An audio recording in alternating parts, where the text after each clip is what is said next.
Friends, this is it. This is the last week of the 2023 Bloem Along. If you joined us live in person for the Bloem Along, thank you so much for being here. If you're watching this somewhere in the future, I hope you're enjoying the process. That's why all this content is staying here in the Sew Squad. So anytime you join, no matter when it is, 2023, 24, 25, you have access to this Bloem Along and all the tutorials that go along with it.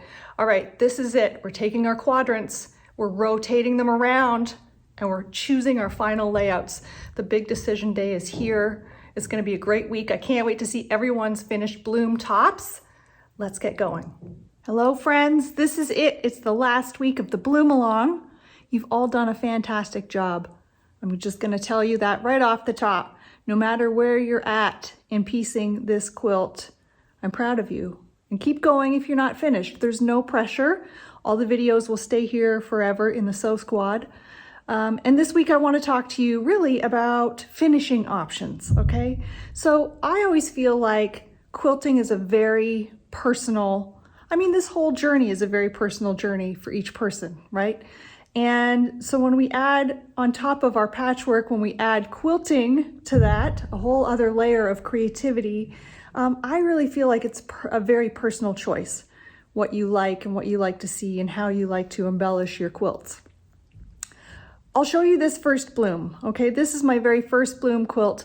I sent it to Mickey Gelling of Wander Stitch Company. Mickey is a member here in the Sew Squad, and she did some fantastic quilting. We worked together back and forth to figure out a plan, and then I gave her sort of some creative rein as well. I don't have a long arm. Quilting is not my specialty.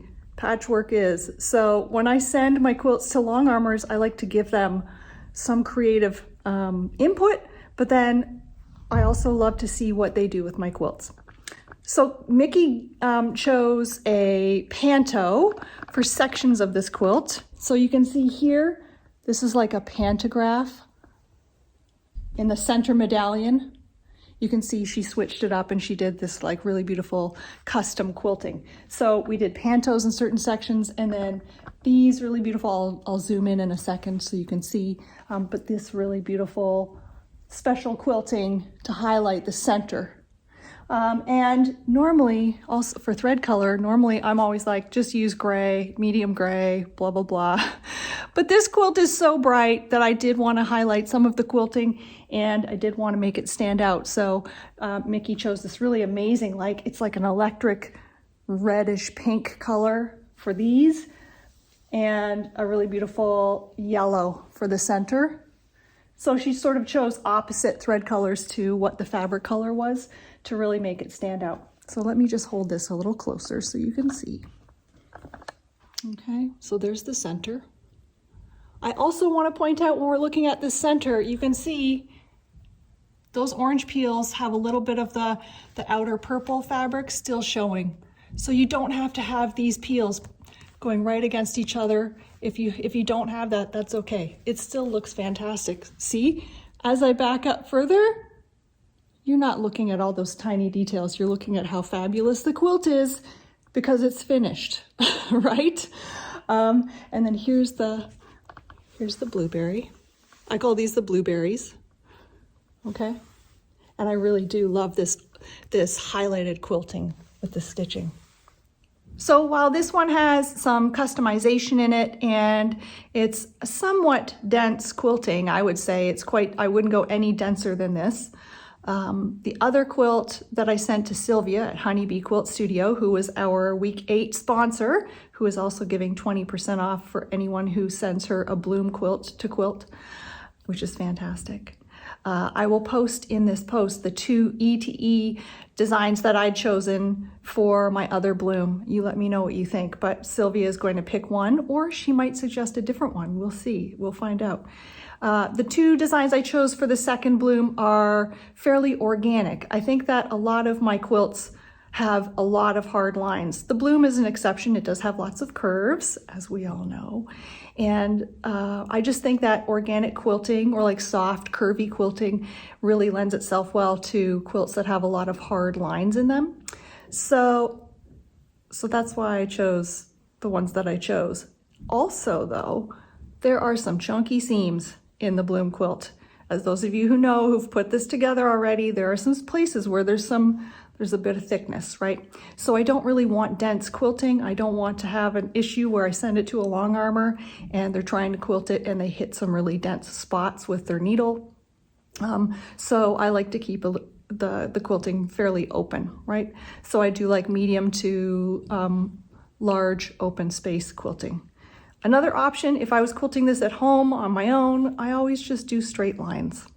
Straight lines look modern and simple. I do vertical lines about 1 inch apart, and I keep it simple, and then it just gives it a really nice modern look. It's effective, it gets quilted fairly quickly, and I usually use like a 40 to 50 weight thread, but if I do want the thread to show, then I have used 12 weight thread in my machine with like a 40 or 50 weight in the bobbin. And so then it looks almost like hand quilting, but it's got a chunkier thread on the front. It looks really nice.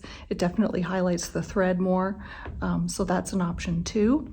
If you are using a thicker thread in your machine, you should use a needle that can handle that thread. So I think I've used like a 90 or a 100 needle in my machine that has a larger eye for that thicker thread. So you're not breaking the thread as you're trying to stitch.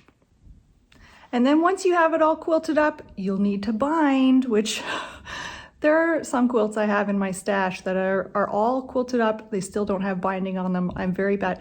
This one has binding on the front. I have not turned it to the back to finish stitching it yet, but you can see just for fun, I added a black and white stripe binding. Let's have a look. So that's what the binding looks like.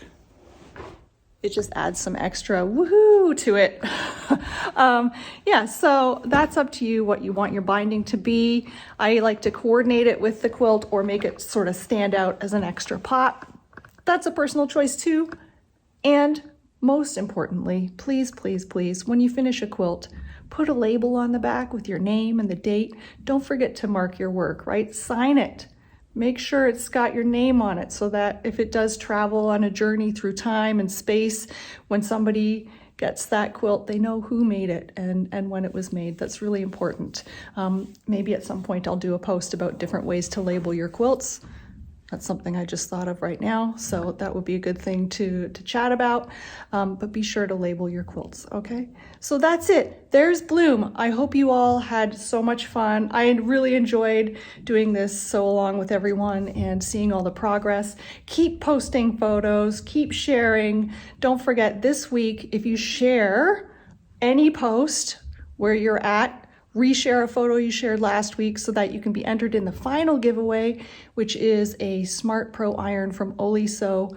Unfortunately, it's only applicable to those of us in Canada or the US, but please post anyway, okay? And also share on Instagram, tag me at LibsElliott so I can see it. Hashtags don't work the way they used to, so I'm not always seeing all the posts on Instagram using hashtags.